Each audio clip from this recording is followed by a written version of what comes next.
Ladies and gentlemen, welcome to the Center Circle. So this is a program where we're going to talk about everything and nothing at the same time. So me and my friend, Dr. Gurure, Desire, I don't know, whatever you want to call him, I call him Doc. We're going to have a weekly program. We're still planning to see what we can do so that we can tackle different issues that affect us on our daily lives. Doc, do you have anything to say? Just to, should I say, welcome our viewers. We're going to be talking about anything, basically, whatever topic that we decide to talk about during the week. Then, so it's our pastime, and we decided to make it a bit more interesting. So this is how we're going to do it. Thank you for viewing, and maybe if you like it, subscribe and put a lot of likes, and also please share so that we can have a lot of people to pass time with. Yeah, so basically me and Desire, or me and Doc, have known each other for a while now. He's my friend, he's my Mzukuru. So we're excited. I hope everyone is also excited to see us.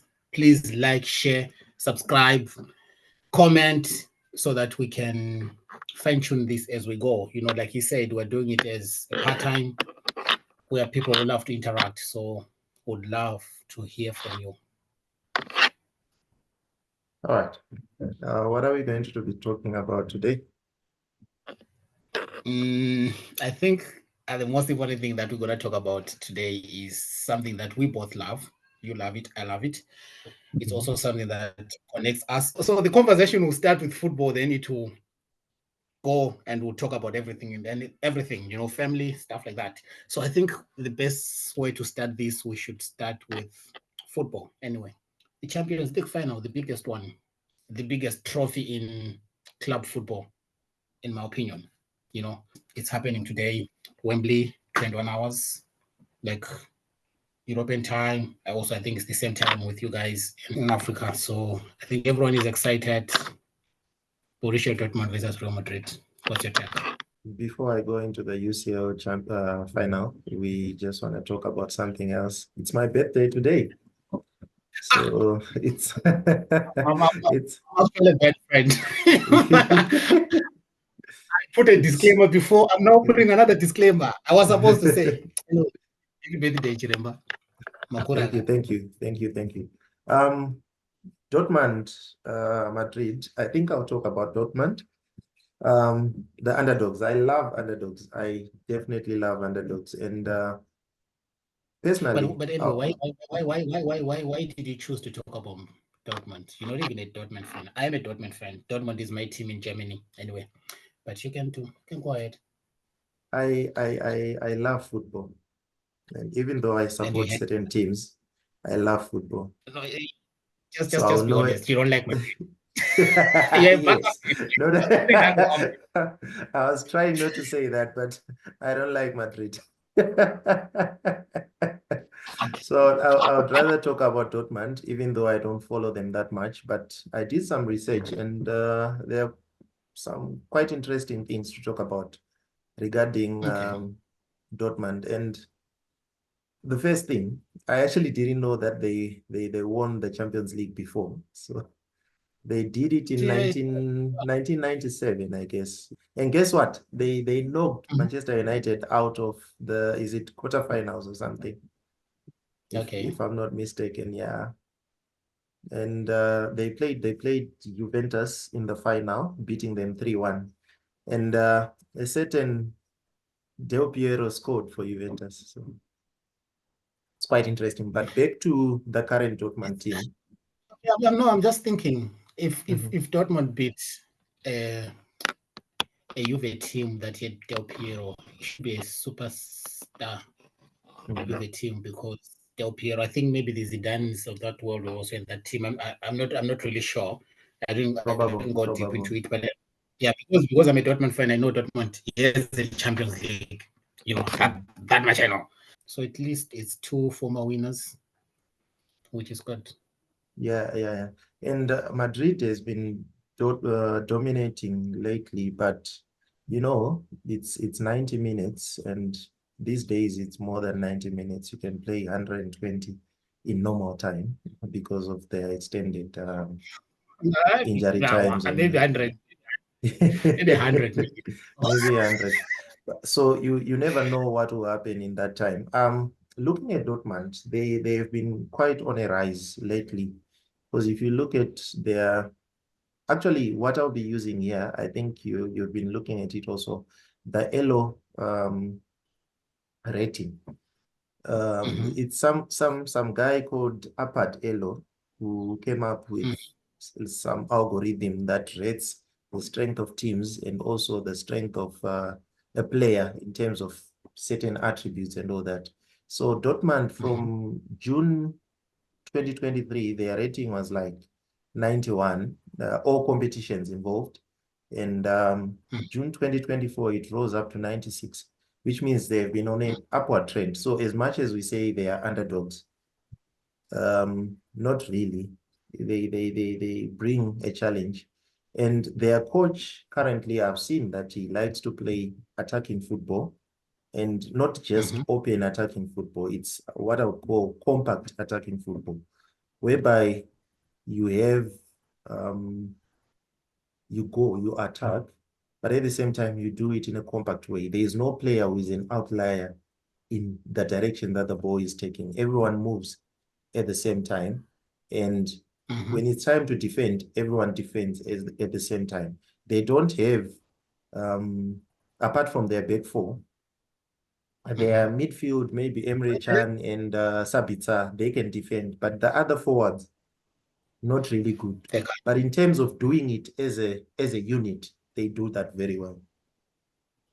Is it not? Is it? I also think Dortmund for this game, for them to come up with something in this game, they need to really defend well, and they need to really protect, especially their CBs, their centre backs, because I think they're edging a bit, especially Matt Helmos. He's a good footballer.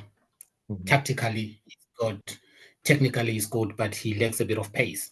So for Dortmund to get something out of this game, I think Sabitzer and Emre Can needs to protect them more, because if they don't, Real Madrid are going to punish them, because Real Madrid have got pace. We talk of Vini Jr., we talk of Rodrigo, we talk of Fede Valverde. I love him. He's quality player. Quality, yeah. I think you make a good point there to say if Dortmund are going to survive the game, they need to work as a unit. I was actually looking at Mats Hummels, and his pace is pegged at like 50 out of 100. So if you look at the position that Vini Jr. might be working at, it's straight through Mats Hummels. And what's going to happen here is they need to not allow Real Madrid to play through the midfield.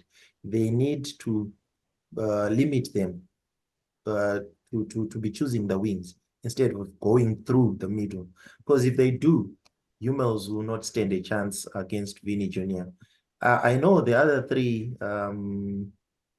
Dortmund defenders, not too bad, still youngsters. They can run it with those guys and maybe give them a challenge.